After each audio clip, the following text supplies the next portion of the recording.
Hello and welcome to Forum for a Better Understanding.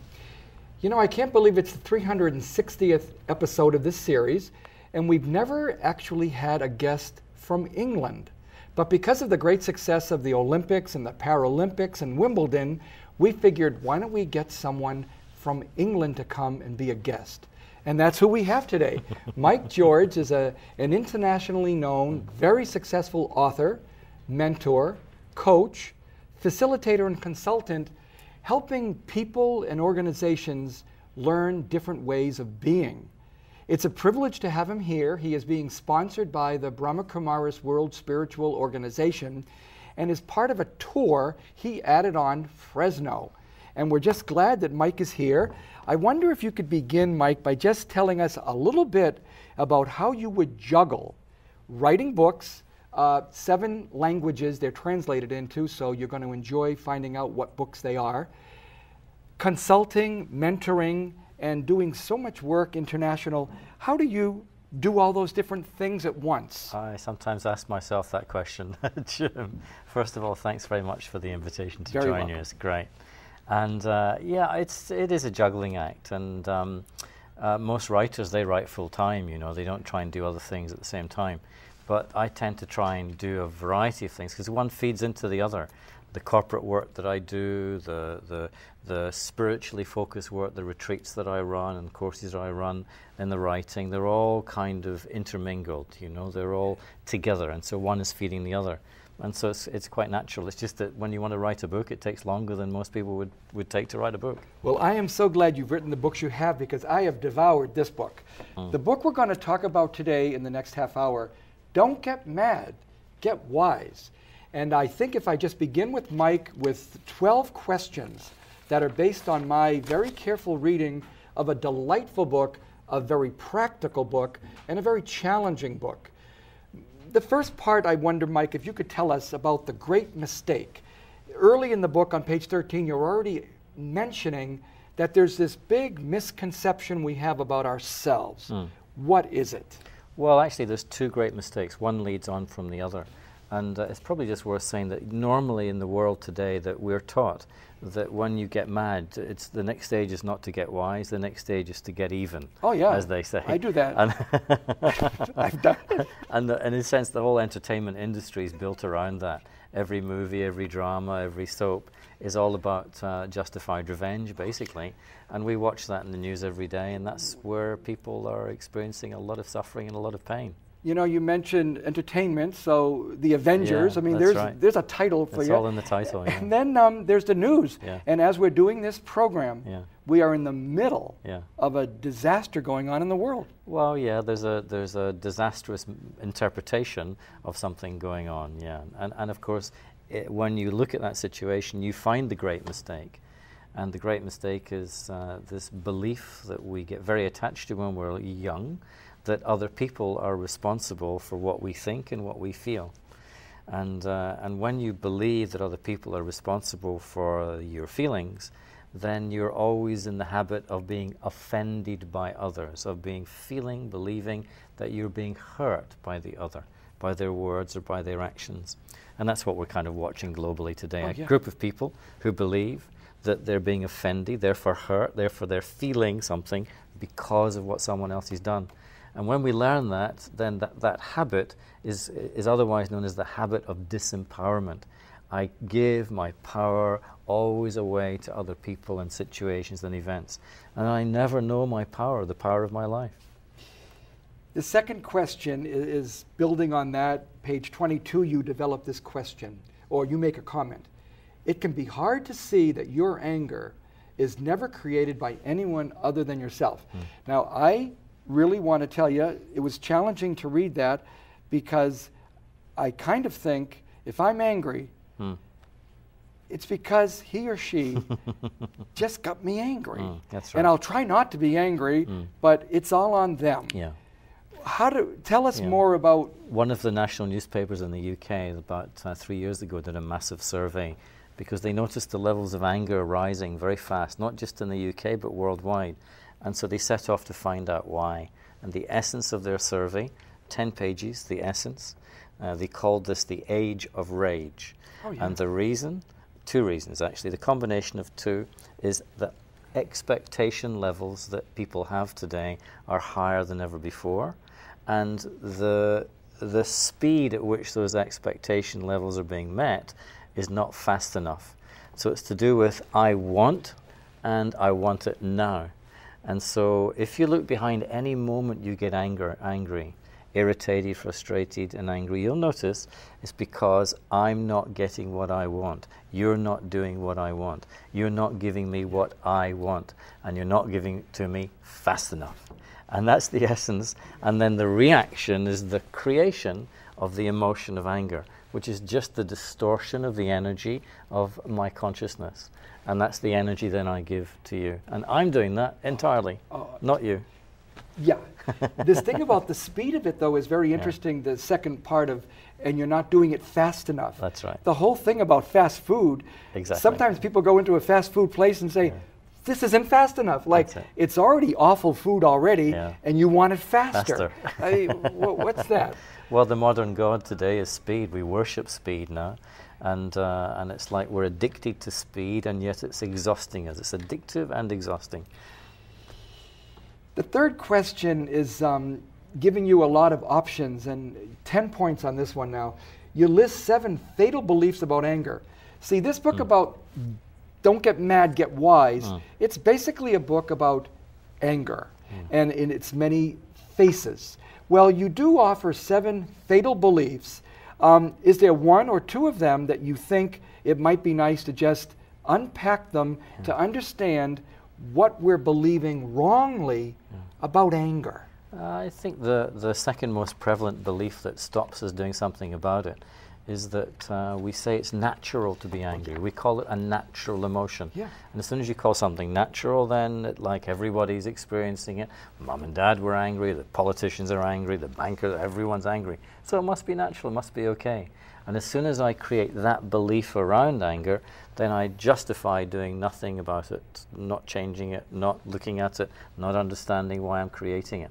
And I'm really just saying it's natural to suffer. It's natural to be unhappy. It's natural to be in a state of agitation, because that's what anger is. And of course, in truth, if you go in behind the belief, you find the truth. And actually, it's a violation against my true nature. It's a form of violence. If you look at the world outside and any conflict, then it's just two sides generating anger in some form or other, throwing their anger at each other, and so it's violence and it's conflict.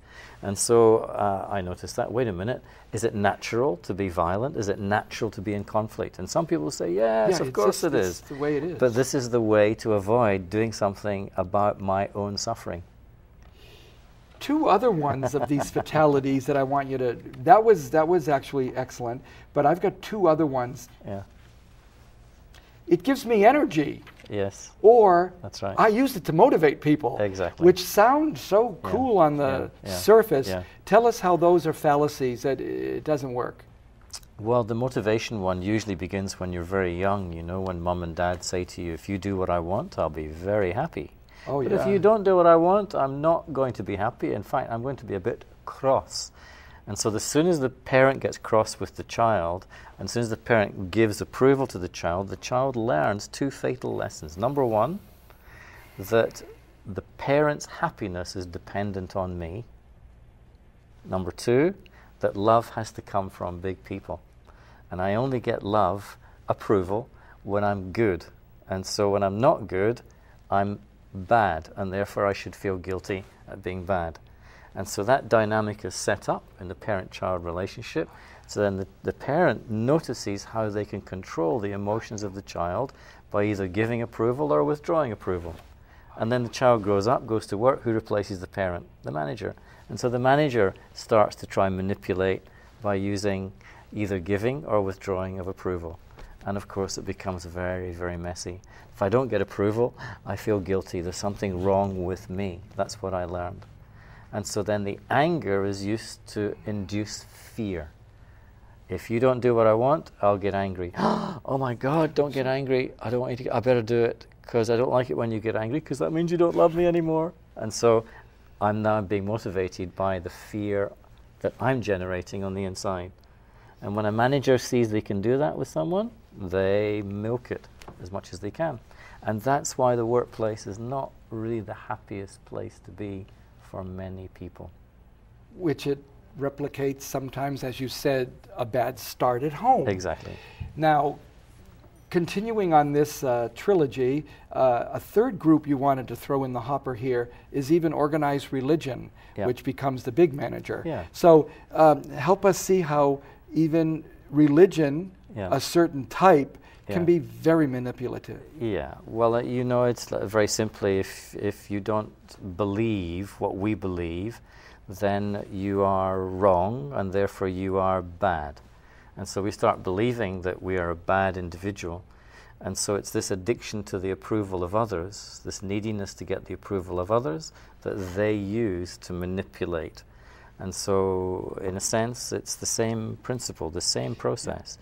And so you conform to get the approval, to fit in. What's so interesting, it seems to me, suddenly a revelation, following up on a childhood, one's religion often reflects either a complete following the line at home or complete rebellion from whatever that was. So it'll go one way or the other. Yeah. The fundamental mistake, again, behind this is the belief that you can control other human beings. And so we spend our life trying to control other people. The moment you get upset with other people means that you believe you can control what you can't control. Because the one thing you can never control is another human being. You see, but we keep trying because we believe subconsciously that the world should dance to my tune. You want to go underneath that belief, and you find another belief, which is that other people are responsible for my happiness. It's you that makes me happy. But what's the truth? Belief is not the truth. The truth is, who makes me happy? It's me. Myself. Or not. It's never the other person. Or not. Yeah, exactly. Quoting someone, tell me if you like this. Whenever you become angry, it's because you have an image in your mind of how things should be, how people should behave, how events should unfold, and the external reality is just not matching your image in your mind. Yeah.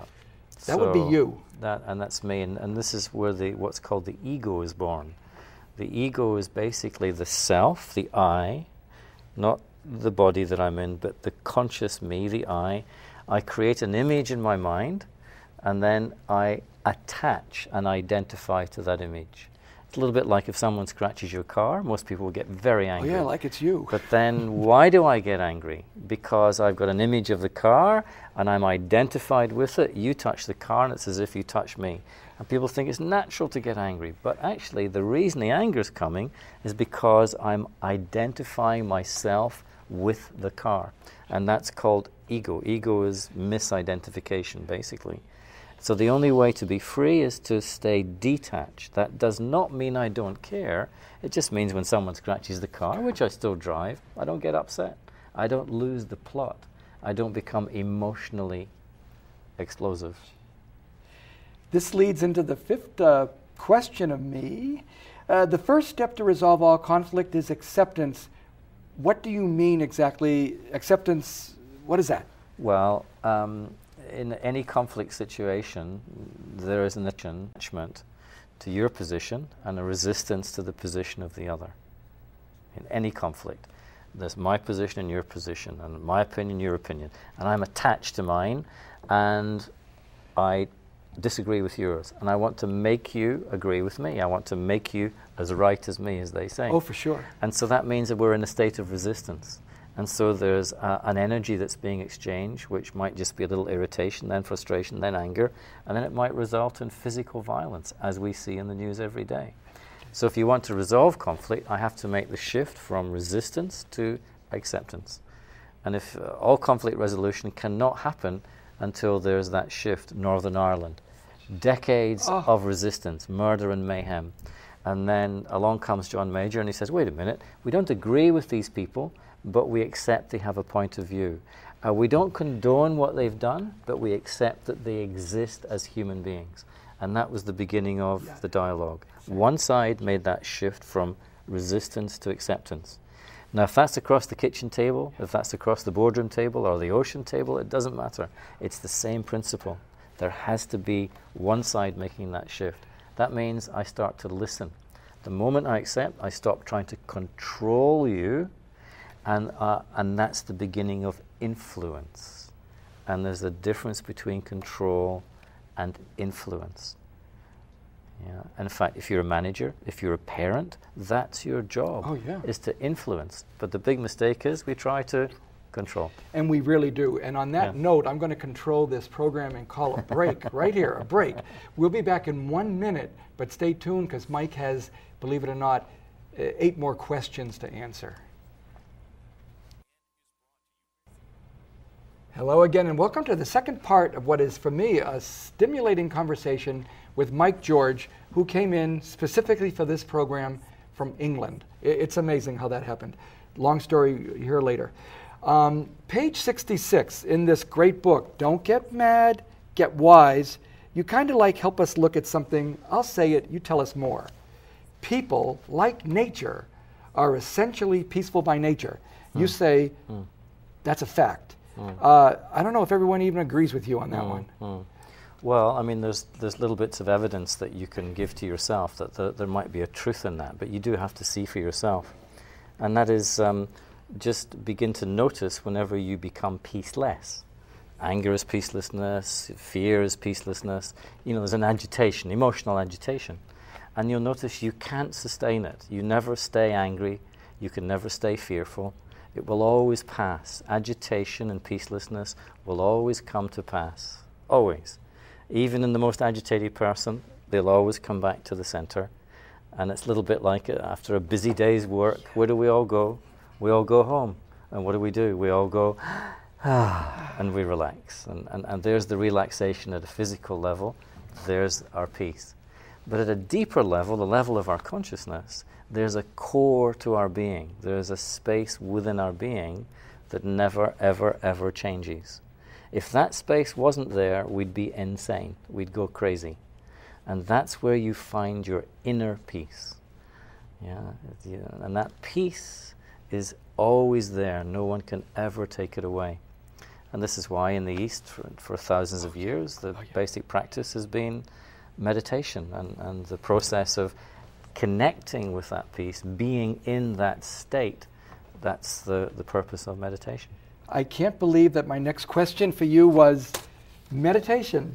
And you describe it really, really at depth on page 70 and on. Meditation is not a denial of the avoidance of the way the outer world is. It's a healing process for your inner world, and on and on. Could you tell us a little bit, Mike, about why meditation for you personally and professionally is a discipline that actually goes so well in dealing with anger and madness? Well, I mean, the occurrence of anger or those moments of madness, they usually happen habitually. They're formed as habits over time in our outer relationships with each other and with the world. And so what we don't do in the process of forming these habits is take time for ourselves. We're so externally focused, we don't become aware of what's really going on within our own consciousness. This is why the world is so addicted to speed. It's why it's so busy. No one's got time for themselves. And so meditation, the simplest definition of meditation is the cultivation of self-awareness. Not self-consciousness, not self-obsessiveness, but the awareness of what's actually happening in my consciousness. And when you stop and just take your attention within for a few moments, you begin to see, not with physical eyes, but with the insight of your third eye, the eye of awareness. You begin to see where the agitation, the anger, the fear, the sadness, you begin to see the cause of that, where it's coming from inside. And as soon as you see the cause, then you have the power to do something about it. But most people can't see the cause. They're just reacting with anger. They're reacting with scared. Oh my God. And so they don't see behind, and they don't see that they have a choice not to make themselves agitated and unhappy.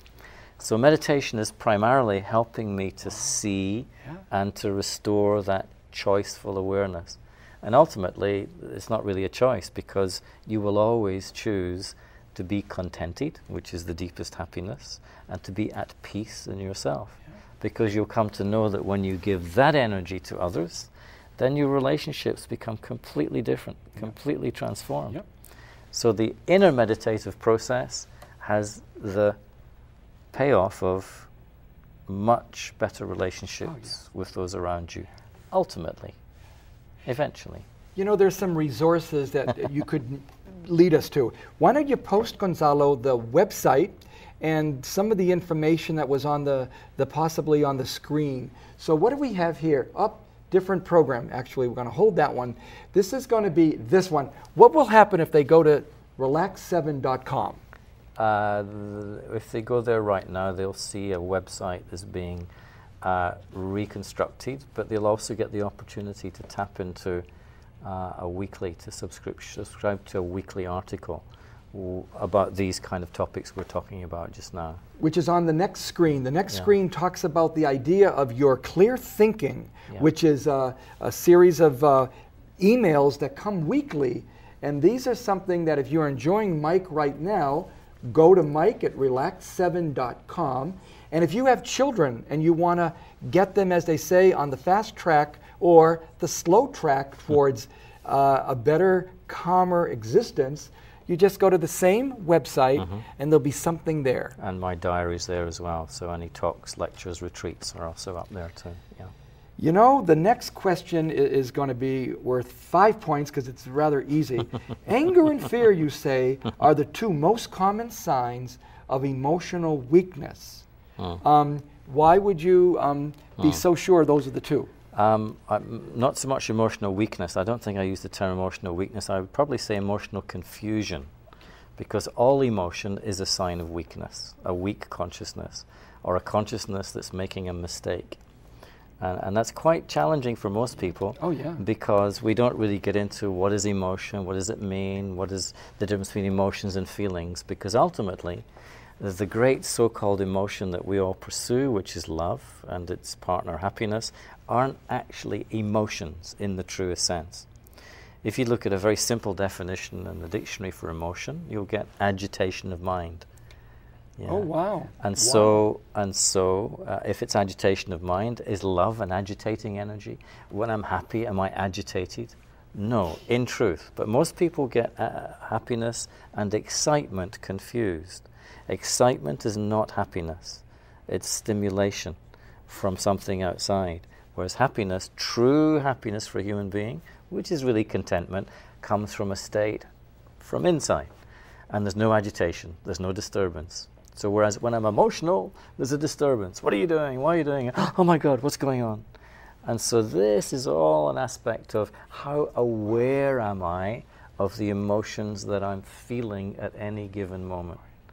And so it's like I have to untangle not just the meaning of these words, but the feelings that I'm interpreting at the same time.